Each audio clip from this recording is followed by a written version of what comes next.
একদিন এক যুবক বাদশার দরবারে গিয়ে বাদশাকে বললেন, হুজুর আমাকে একটি চাকরি দিন, একটি চাকরির আমার খুবই প্রয়োজন। বাদশাহ তখন তাকে জিজ্ঞেস করলেন, তোমার কি এমন যোগ্যতা আছে রাজ দরবারে চাকরি করার মতো? লোকটি তখন বলল, হুজুর আমি মানুষ থেকে শুরু করে পৃথিবীর প্রত্যেকটা প্রাণীর মুখ দেখেই তার বংশ পরিচয় বলে দিতে পারি। বাদশাহ তখন মনে মনে ভাবলো, বাহ ভালোই তো, খুবই বিচক্ষণ ব্যক্তি, তাহলে তাকে একটি চাকরি দিয়ে দেওয়া যাক। বাদশাহ তখন তাকে তার ঘোড়া শালের প্রধান বানিয়ে দিল। কিছুদিন পর বাদশাহ তাকে ডেকে বলল, আচ্ছা বলো তো আমার ঘোড়া শালের প্রধান ঘোড়াটার জাত কেমন? লোকটা তখন বলল, হুজুর আপনার ঘোড়া শালের প্রধান ঘোড়াটার জাত ভালো না।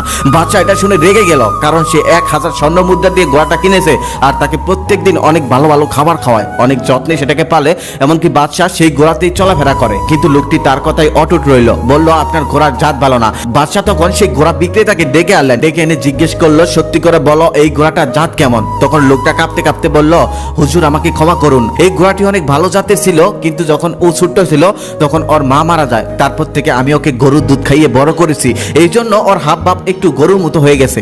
বাদশাহ তখন সেই লোকটাকে 100টা মুরগি উপহার দিলেন আর বললেন, তুমি কিভাবে বুঝলে এই ঘোড়াটার জাত ভালো না? তখন লোকটা বললেন, এটা তো খুবই সহজ ব্যাপার, কারণ ঘোড়ারা সাধারণত মাথা নিচু করে খাবার মুখে নেয় কিন্তু মাথা উঁচু করে খায়, আর এই ঘোড়াটা গরুর মতো মাথা নিচু করে খায়, এই জন্য আমি বুঝতে পেরেছি এই ঘোড়াটার জাত ভালো না। তার কিছুদিন পর বাদশাহ তাকে আবার ডেকে পাঠালেন, ডেকে বললেন, আচ্ছা বলো তো আমার রানীর জাত কেমন? লোকটা তো তখন পড়ে গেল বিপদে। লোকটা তখন বলল, হুজুর এটা কি না বললে হয় না?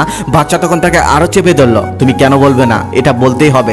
লোকটা তখন বলল, এটা জানার জন্য আপনাকে আমাকে কিছুদিন সময় দিতে হবে। তখন বাদশাহ বলল, আচ্ছা ঠিক আছে, আমি তোমাকে 7 দিন সময় দিলাম।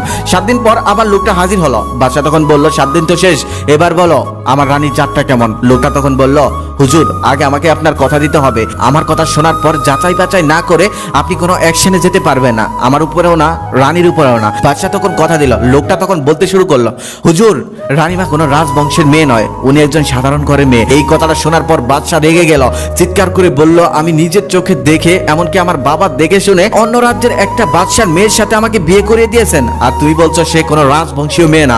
এই কথা যদি ভুল হয় তাহলে আমি তোমার গর্দান কেটে নেব। তারপর বাদশাহ যাচাই বাছাই করার জন্য তার শ্বশুর শাশুড়িকে খবর পাঠালেন। তারা আসার পর তাদেরকে চেপে ধরলেন সত্যি কথাটা বলার জন্য। এক পর্যায়ে তার শাশুড়ি বলেন, বাবা তোমার বাবা আর তোমার শ্বশুর অনেক আগের থেকেই তোমাদের বিয়েটা ঠিক করে রেখেছিল। আমারও একটা মেয়ে ছিল, তবে আমার মেয়েটা যখন 6 মাস বয়স তখন সে হুট করে মারা যায়। সে মারা যাওয়ার পর আমি মেয়ের শোকে পাগল হয়ে যাই। তখন তোমার শ্বশুর এক দরিদ্র পরিবার থেকে ঠিক 6 মাস বয়সের একটি শিশুকে আমার জন্য নিয়ে এসেছিল। তারপর বাদশা খুশি হয়ে তাকে 1 পাল ছাগল, 1 পাল ভেড়া আর 1 পাল গরু দিয়ে দিল। তারপর লোকটিকে জিজ্ঞেস করলো, এখন তুমি বলো এই সত্যি কথাটা তুমি কি করে জানলে? এটা তো আমিও জানতাম না। তখন লোকটা বলল, হুজুর এটা খুবই সহজ ছিল, কারণ রানীমা চাকর চাকরানি আর কর্মচারীদের সাথে যেই রকম ব্যবহার করে